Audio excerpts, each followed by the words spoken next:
예, 맞습니다. 지금 저희들은 느헤미야서를 통해서 느헤미야의 리더십에 대해서 계속 살펴보고 있습니다.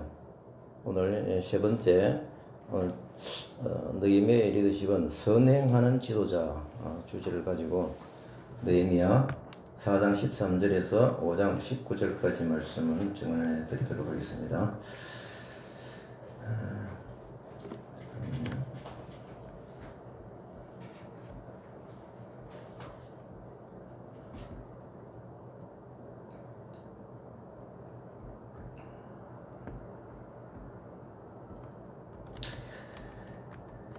느헤미야는 지금 고국의 성벽이 무너져서 또 성문이 불이 타서 백성들을 사랑하는 안타까운 마음을 가지고 이곳 유대 땅에 왔습니다. 3차 포로기한으로 보통 우리가 얘기를 하는데 이를 보수하기 위해서 기도하는 중에 그 바벨론 땅에서 기도하는 중에 바사 제국 아닥사스다 왕의 허락을 받고 궁극적으로는 하나님의 허락을 받고입니다. 고국 땅에 성벽 공사를 시작하려고 하고 있습니다.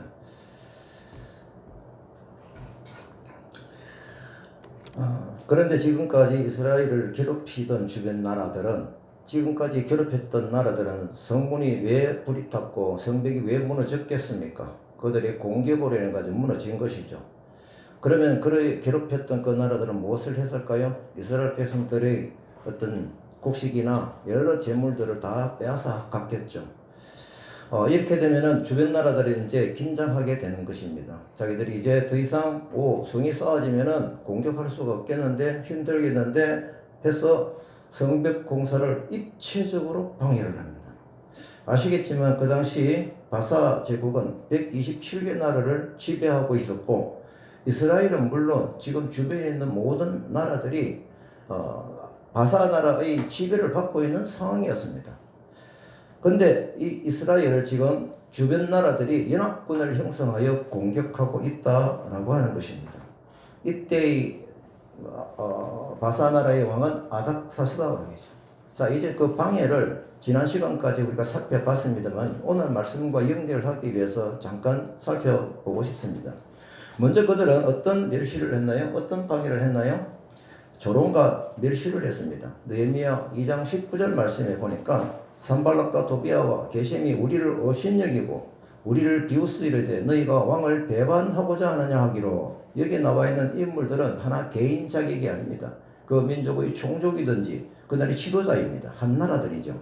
이제 두 번째 그들은 어떻게 합니까? 아닥 왕에게 모함으로 고소를 하고 방해를 합니다. 그들은 아닥 가스다 왕에게 공문을 보내서 이거 위험하다. 그러니까 당신이 지금 느헤미야에 의해서 아마 계속 반역을 당할 것이다 라는 제목으로 에스라 4장에 기록되어져 있습니다. 그 부분을 볼 때에 이 성곽이 준공이 되면 이것 때문에 왕이 강 건너편 영지가 없어질 것이다 라고 이렇게 모함을 하는 공문을 조서를 보낸 것입니다. 이 방해는 지난주에 살펴본 내용들이죠. 그런데 이 방해가 먹혀 들어가지 않은 것으로 보입니다. 사실은 아닥사스다 왕이 느헤미야를 신뢰하고 있잖아요. 그걸 잘 모르죠. 그래서 이 공격하는 연합군이 몰랐던 것입니다. 자, 이제 아닥사스다 왕이 느헤미야를 이스라엘 총독으로 보내면서 느헤미야가 한 말도 있죠. 뭐라고 그랬습니까? 얼마나 사랑하길래 야 언제 오려고 그러느냐. 그래서 갔다가 해결하고 빨리 오너라 라고 신뢰하는 마음으로 전송을 받았지 않습니까? 이제 이들의 고소와 모함이 먹혀 들어가지 않았습니다. 그러면 여기서 그들이 공격은 스톱을 해야 되는데 이제 우리가 또 중요한 것이 있습니다. 계속적으로 공격을 하고 있습니다. 이때 우리가 중요한 것을 놓치지 말아야 하는데 이들이 바사 제국 아닥 왕에게 고소를 할 때 느헤미야는 자신을 신뢰하고 있는 아닥 왕에게 역고소를 할 수가 있죠. 그죠? 모함하는 그들의 입에 재갈을 물리수고 있을 텐데 느헤미야는 오히려 그것보다도 이들의 공격을 앞두고 하나님께 고소 고발을 하는 기도를 합니다. 이것이 우리는 놓치지 말아야 하거든요. 그리고 백성들에게는 어떻게 합니까? 신앙적으로 무장을 시키죠. 느헤미야 2장 18절에 보니까 어떻게 백성들에게 권고를 합니까? 하나님의 선한 손이 나를 도우신 일을 증명을 하는 거죠. 그리고 또 뭡니까? 아닥사스다 왕이 자기에게 이런 어떤 힘을 주었던 건축하자라고 힘을 내면서 그들에게 권고를 하고 있는 겁니다. 이제 저희들이 이제 느헤미야의 지혜를 깨닫고 싶은 것입니다. 이 위험을 앞두고 백성들은 신앙으로 무장하는 기회를 가졌다는 겁니다. 나중에 일어나는 일이지만은 이 성벽을 재건할 때 공사가 얼마나 긴장감 있게 진행이 되고 있습니까? 그래서 이 백성들은 아닥 왕이 도와주는 것은 멀리 있고 지금 하나님은 가까이에서 지켜보고 계신 하나님의 힘으로 일을 해야 되는 상황이기 때문에 이것은 굉장히 중요한 시작점이다 라고 하는 것입니다. 그래서 이 기도를 하는 배경은 또 무엇입니까? 느헤미야는 이 공격은 어떤 공격이다? 영적인 공격이라는 겁니다. 결국 영적으로 대응을 해야 되죠. 우리가 교회에서 참 실수를 하는 경우를 참 많이 봅니다. 분명히 사탄이 지배를 해서 그 사탄에 의해서 분열이 일어나고 있는데 이것을 인간적으로 카페에 앉아가지고 막 설득하려고 하는 이런 부분들이 핀트가 안 맞는 방법을 저는 많이 보았거든요. 영적인 공격은 영적으로 대응을 해야 하는 것이죠. 그래서 느헤미야의 리더십은 대단하게 보여지고 우리가 본받고 싶다라고 하는 것입니다. 이렇게 볼 때 지금 우리의 이 시간에도 똑같은 일이 일어나고 있다라는 것입니다. 우리 김 집사님이 오늘 기도할 때도 그런 내용이 좀 들어있거든요. 이런 느헤미야의 리더십을 우리는 배워야 하는 것이죠. 왜? 우리가 살고 있는 이 땅에서도 똑같이 악한 세력 사탄의 공격이 일어나고 있기 때문에 그렇습니다. 때가 종말이 되었으니 더욱더 악하게 공격을 하게 되겠죠. 우리가 하나님 나라의 확장을 위해서 영적인 성벽을 쌓고 있다라고 하는 것입니다. 느헤미야의 상황과 똑같은 것이죠. 즉 뜻이 하늘에서 이루어진 것처럼 이 땅에서도 이루어지기를 기대하면서 기도하면서 저희들이 사역을 감당하고 순종하는 길을 걸어갈 때에 영적인 행진을 할 때 어떤 게 있다? 악한 세력이 반드시 공격해 옵니다. 반드시입니다. 우리가 성경을 통해서 여러 가지 역사를 통해서 많이 살펴보았거든요. 제가 이렇게 이제 원고를 작성하면서 딱 2년 전에 실시간으로 다카교에서 일어났던 영적인 전투가 생각이 났습니다. 제가 그때 기록을 뒤졌습니다. 가져왔습니다. 그대로 가져왔거든요. 2020년 7월 4일, 7월 5일 딱 2년 됐네요. 다카사에게 제가 이게 메모를 했기 때문에 읽던 식으로 하겠습니다. 다카사에게 활발히 진행된과 동시에 사탄 세력의 공격이 크게 있었다. 약 1년 전에 다카 교회 옆으로 이사온 아줌마가 우리가 행사를 할 때 4번 정도의 악한 소리를 퍼부었다. 이건 앙칼진 소리로 무조건 공격이었습니다. 저희들은 대응하지 않았습니다. 이유는 우리가 외국인 교회이기 때문에 그렇다. 우리는 무대응으로 대응을 했는데 드디어 7월 4일 작정을 하고 달려들었다. 매주 토요일마다 전도 공부를 하는 팀이 오는 시간을 미리 체크를 하고 저희들이 다카 그 교회에서 모여서 우리가 전도 공부를 하고 부산에 있는 청년들하고 공부를 하고 전도를 나가고 그랬었거든요. 딱 그 시간을 체크하고 친구들이 오는 그 시간에 밖에서 기다리고 있으면서 길을 막아서 못 들어가게 합니다. 아내가 처음으로 말로 이제 대응을 한 거죠. 애들이 들어가야 되니까. 근데 그 아줌마의 방법이 너무 악화해서 대응을 하기가 힘든 거예요. 일단 물러설 수밖에 없었죠. 1시간 뒤에 저희들은 뒷문으로 해가지고 이게 이 상황을 하나님께 기도하고 다시 모여서 전도 공부를 진행하고 했습니다. 그 다음날 7월 5일 주일입니다. 아침에 어제 이 상황 때문에 제가 지혜를 주십시오라고 묵상을 하는데 시편 139장이었습니다. 실시간으로 저에게 주시는 말씀이었죠. 그 내용에 보면 하나님이 다 지켜보고 계신다라고 하시면서 옆집의 악함을 쫓아내신다라고 말씀을 하신 것이 있었습니다. 하나님께서 쫓아내시겠다는 거죠. 이날은 주일이라서 제가 예배를 위해서 제가 이제 교회 안에서 준비하고 있는 사이에 밖에서 좀 시간이 이르니까 자취를 아내가 뽑고 있었거든요. 그때 옆집 아줌마가 서서히 가까이 접근을 해왔습니다. 다가와서 말로서 시비를 걸었습니다. 시비를 거는데 아내가 말해서 지지는 사람입니까? 그래서 말하는 것마다 이렇게 말을 설명을 한 거죠. 하니까 이 사람이 분이 나가지고 아내에게 드디어 폭행을 했습니다. 머리를 쥐어뜯고 손으로 때리고. 세상에 교수인 아내가 60이 넘은 나이에 평생 처음 이런 폭행을 당한 것이죠. 너무나 어이가 없는 공격이라서 우리는 이 상황을 이렇게 결론을 내렸습니다. 6월부터 본격적으로 시작한 전도 행사로 인해 뚜렷한 역사가 있는 것이죠. 그러면 사탄은 어떤가요? 지금 다카구에서 일어나고 있는 이 역사를 그냥 두고 볼 수가 없었던 것입니다.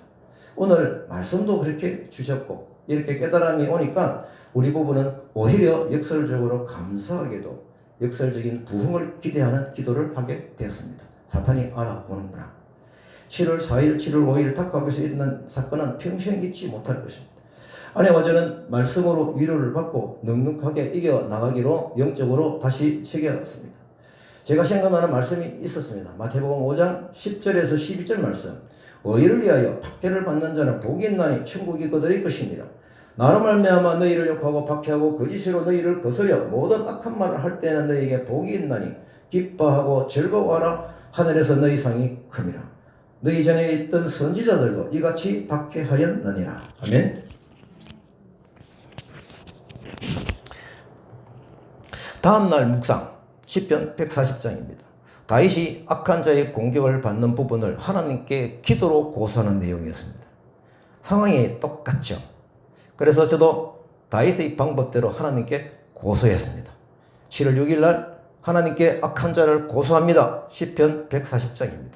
다윗이 악한 자의 공격을 받는 것을 하나님께 기도로 고소하는 내용이 요점 정리를 하게 되면 그들이 포악합니다.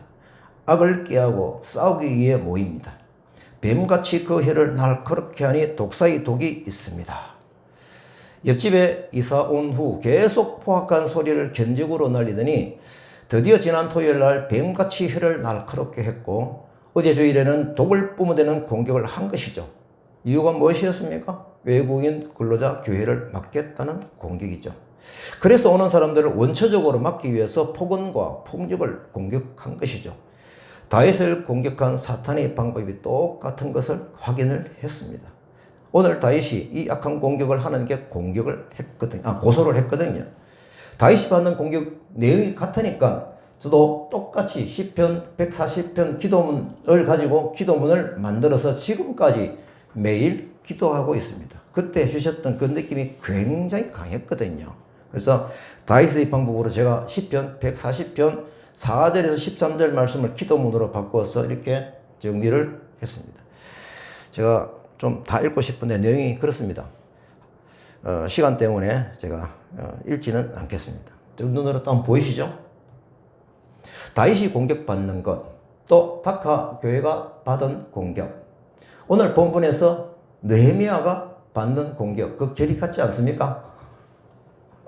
사탄의 방법 공통분모입니다.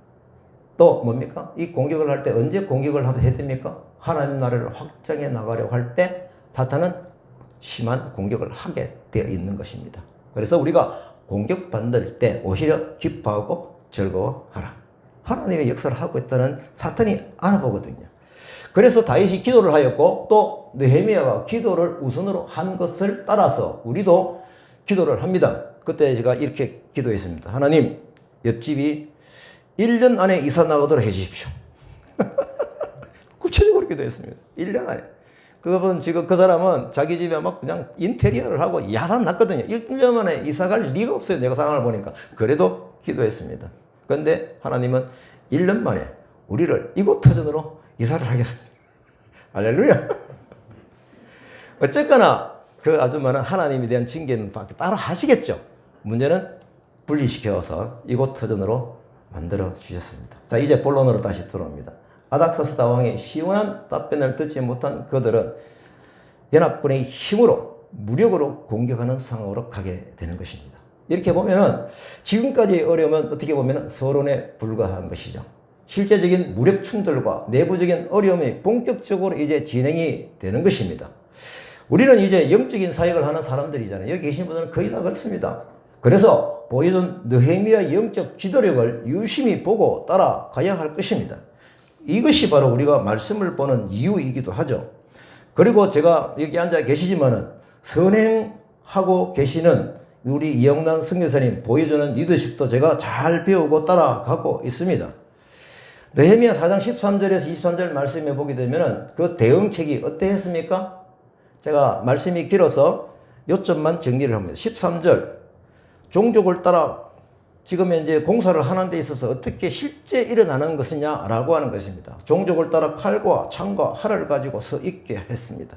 그 다음에 느헤미야가 다시 돌아온 후에 귀족들과 민장들, 지도자들, 남은 백성들에게 말하기를 너희는 그들을 두려워하지 말고 지극히 크시고 두려우신 주를 기억하라. 그죠?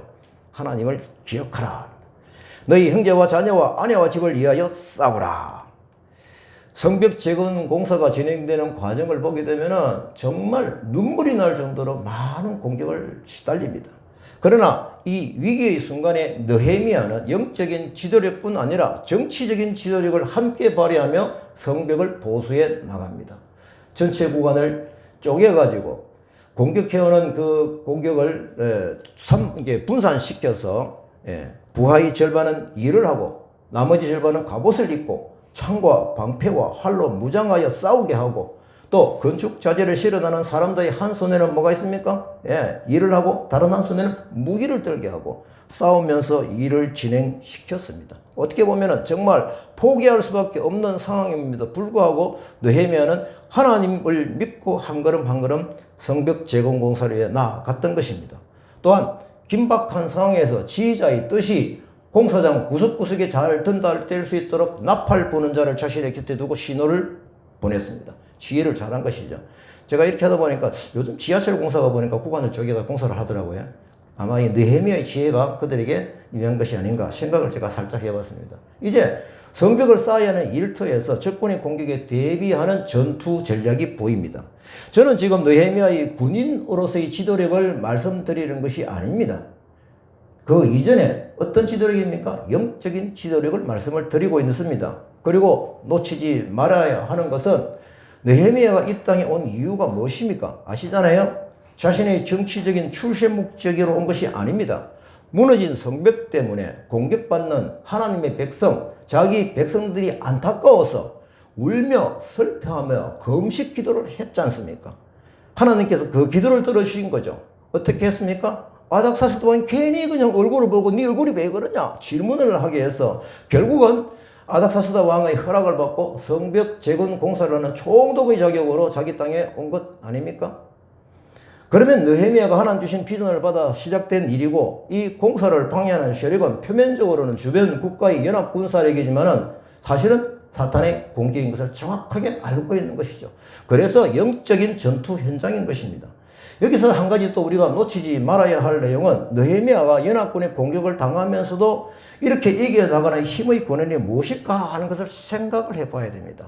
지금 세상은 영적으로 많은 혼란이 있는 것입니다. 다 아시지 않습니까? 우리도 이와 같은 영적 전쟁 소용돌이 속에 있는 것이죠.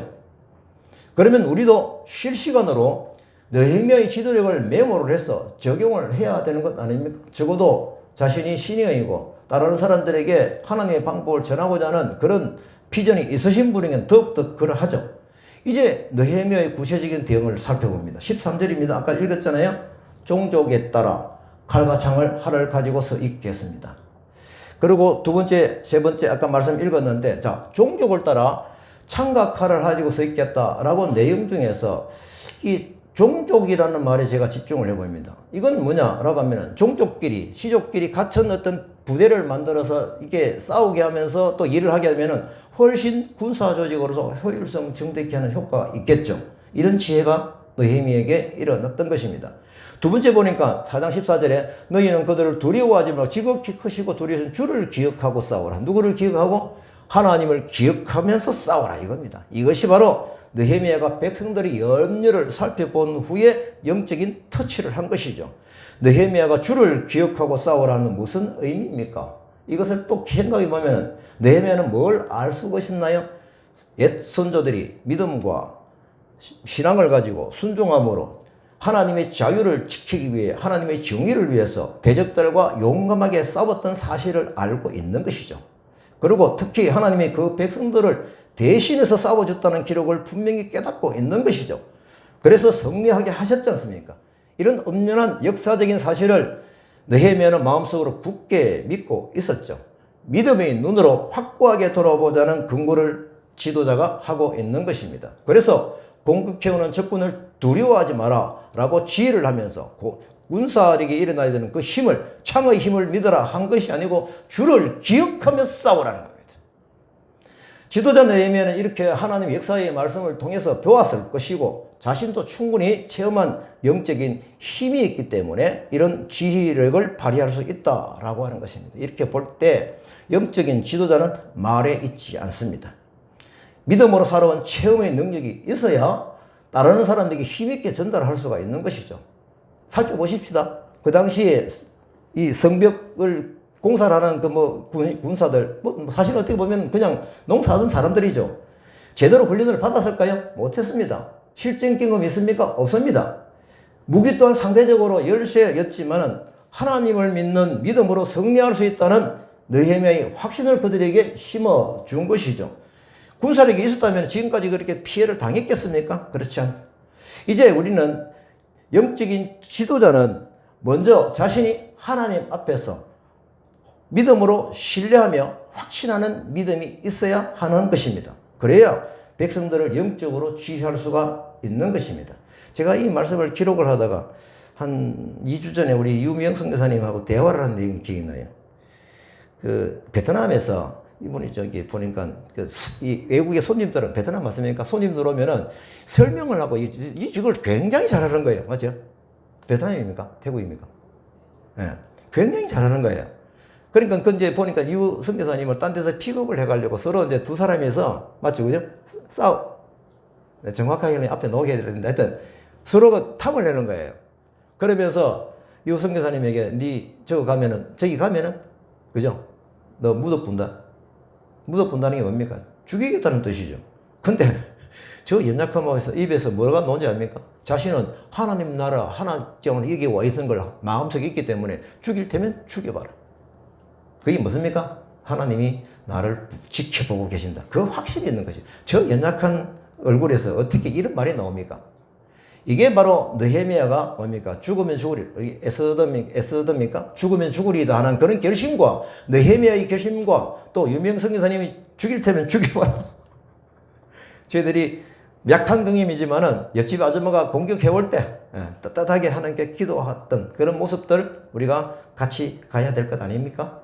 자, 이제 세 번째 영적인 지도력을 또 살펴보십시다. 너희 형제와 자녀와 아내와 집을 위하여 싸우라. 느헤미야는 하나님과의 관계가 참 좋았죠. 그러면 하나님께서 우리 관계를 만들어 주셨잖아요. 사랑으로 관계. 하나님과의 사랑, 가족과의 상상.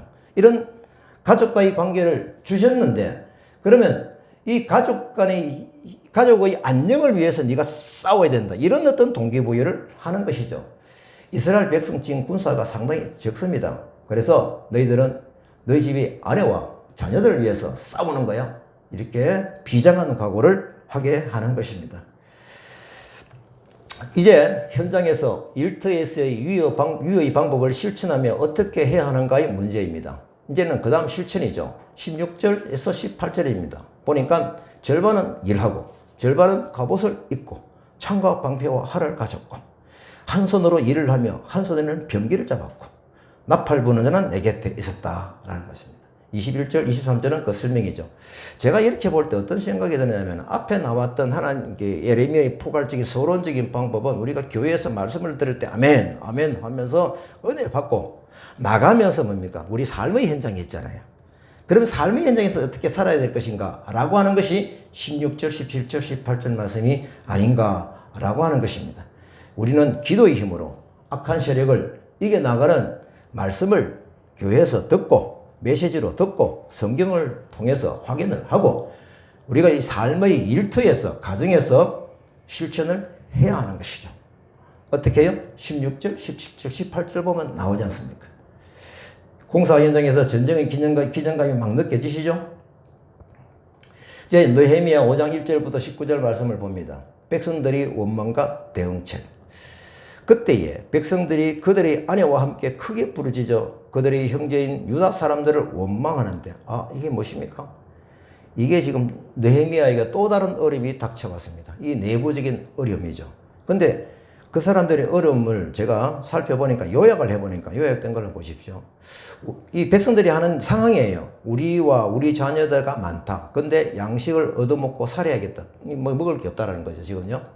그 다음에 어떤 사람은 밭과 포도원과 집이라도 저당 잡히고 이 흉년에 곡식을 얻고자 하고, 지금 보면은 이제 빈부격차가 너무 심한 걸 느낄 수 있겠죠. 그 부자에게 뭡니까? 땅을 저당 집해가지고, 뭡니까? 곡식을 얻어왔다. 이런 분위기죠. 그 다음에 어떤 사람은 돈을 빚내어가지고 왕에게 세금을 바쳤다. 세금 내기 위해서 은행에 빚을 내는 이런 상황인 거죠. 어렵죠.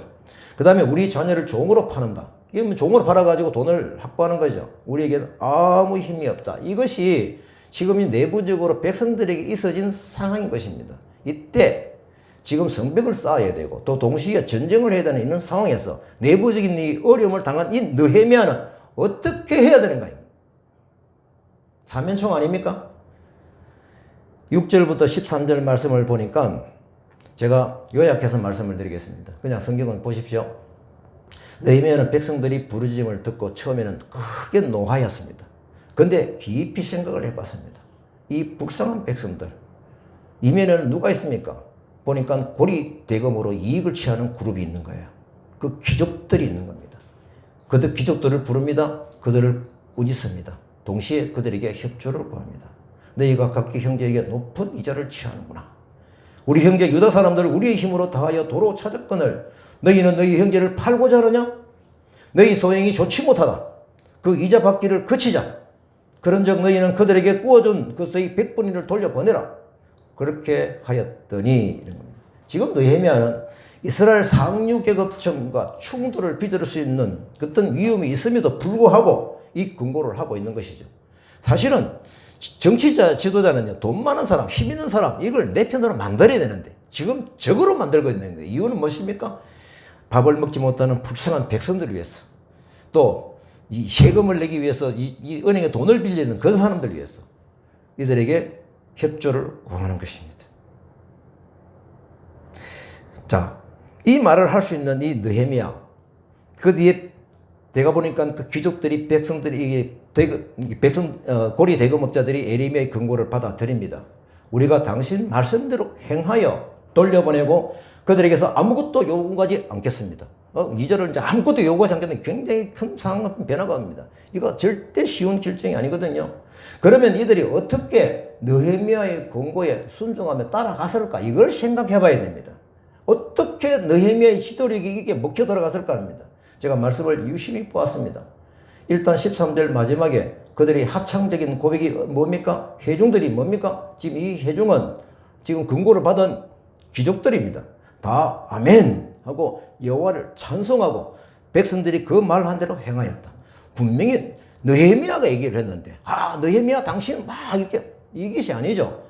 느헤미야가 말하는 중에 하나님이 이 주인이신 창조주 하나님에 대한 방법을 그들에게 설득을 하였다고 봐야 되겠죠. 그래서 그들이 결국 뭡니까? 아멘 했다. 하나님을 찬송하고 그래서 그 말한 대로 행하였다라고 하는 것입니다. 자, 그러면은 이 고리 대금업자 귀족들이 어떻게 해서 느헤미야를 따라갈 수 있었을까? 그 이유가 뒤에 나와요.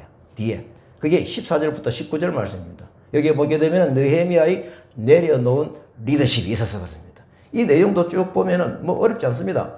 제가 이것을 정리를 해 보았습니다. 내용이 14절부터 19절까지는 앞부분에서와 같이 사회적, 경제적 계획을 도모할 수 있었고 성공할 수 있는 배경에 대해서 말을 하고 있거든요. 한마디로 말씀드리면은 느헤미야의 청렴 결백입니다.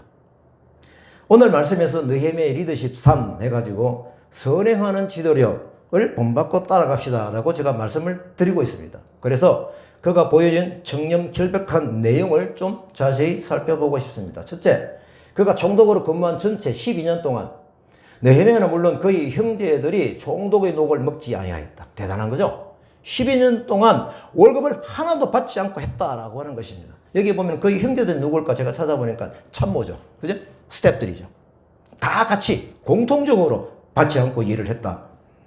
이것은 백성들이 경제적인 형편이 너무나도 비참했기 때문이기도 하지만 그들에게 백성의 처지를 누구보다 이해하고 그들을 사랑하는 마음이 있었기 때문이죠. 이 마음이 없으면 이게 할 수가 없습니다. 느헤미야는 사도 바울과 마찬가지로 정당한 대가를 받을 권리가 있음에도 불구하고 백성들에게 섬김의 본을 보이기 위해 헌신적으로 희생적으로 봉사하였습니다. 이것이 느헤미야의 자발적인 헌신이죠. 이전에 있었던 총독은 어떻게 했는지도 성경에 나옵니다. 그들은 오히려 백성들에게서 뭡니까? 양식을 빼앗고 또 참모들은 백성들을 압제하고 이렇게 했었거든요. 사실은 아닥사스다 왕에게 세금을 내면은, 예를 들어 100원을 내야 되면은 200을 걷든 300을 걷든 뭡니까? 자기 마음대로 하는 것이죠. 그리고 또 느헤미야가 어떤 일을 했습니까? 오히려 16절에 나오네요. 이 성벽 공사에 힘을 다하며 땅을 사지 아니하였고 그의 참모들도 모여서 일을 했다.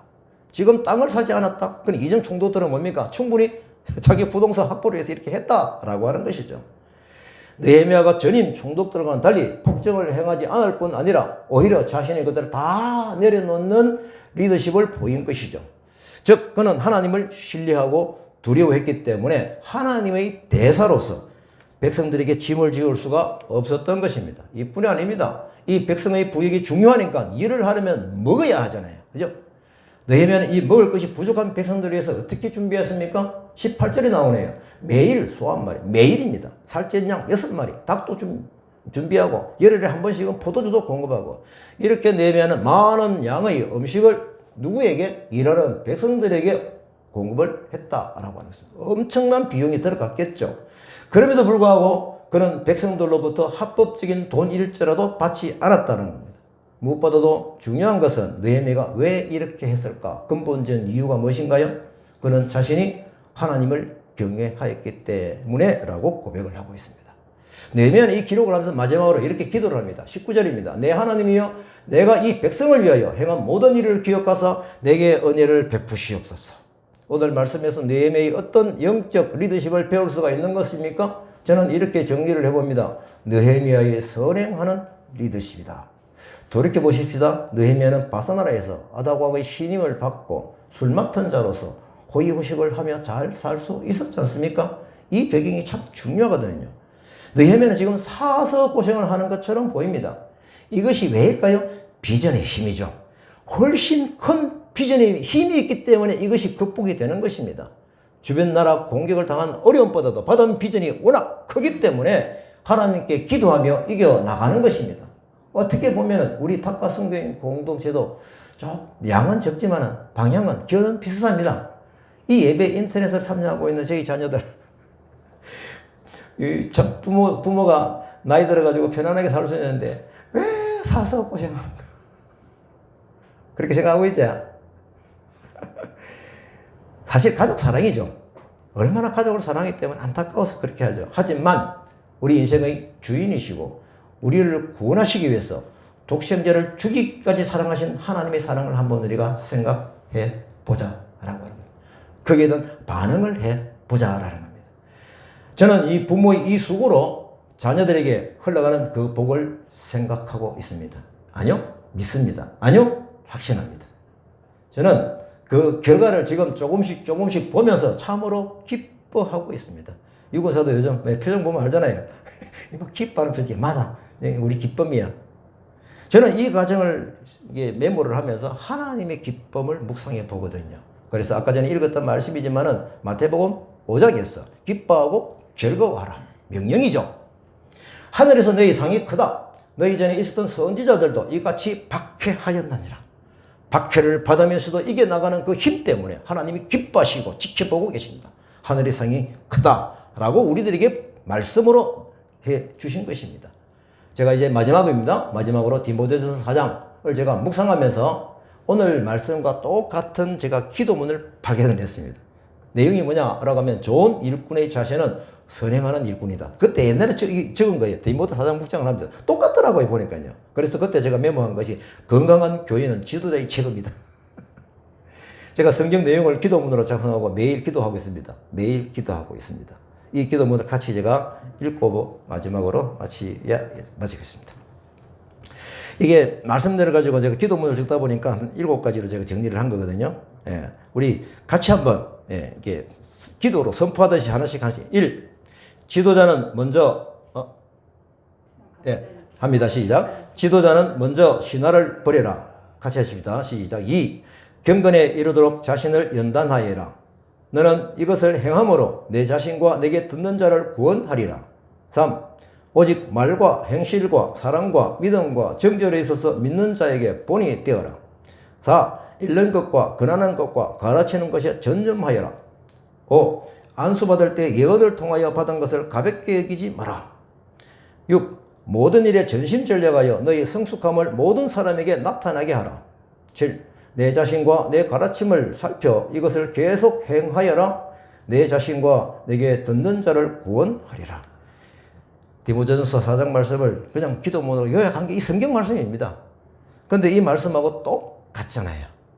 그래서 하나님이 바라보실 때 하나님이 뜻 안에서 가는 그 리더십은 이렇게 뚜렷하게 방향이 보이는 것입니다. 우리가 이 말씀 따라 살아가기가 너무 쉬운 거예요. 이 말했다가 저 말했다면 얼마나 헷갈리겠습니까? 하나님께서는 똑같은 상황에서 똑같은 메시지를 우리에게 주시는 것이죠. 그래서 여호와를 기뻐해라. 나중에 놉니다마는 느헤미야 8장 10절 말씀에 있나요? 여호와를 기뻐하는 것이 너희에게 힘이 되라. 이거는 같이 한번 복창하십시다. 시작. 여호와를 기뻐하는 것이 너희에게 힘이 되라. 아멘. 이제 우리가 코로나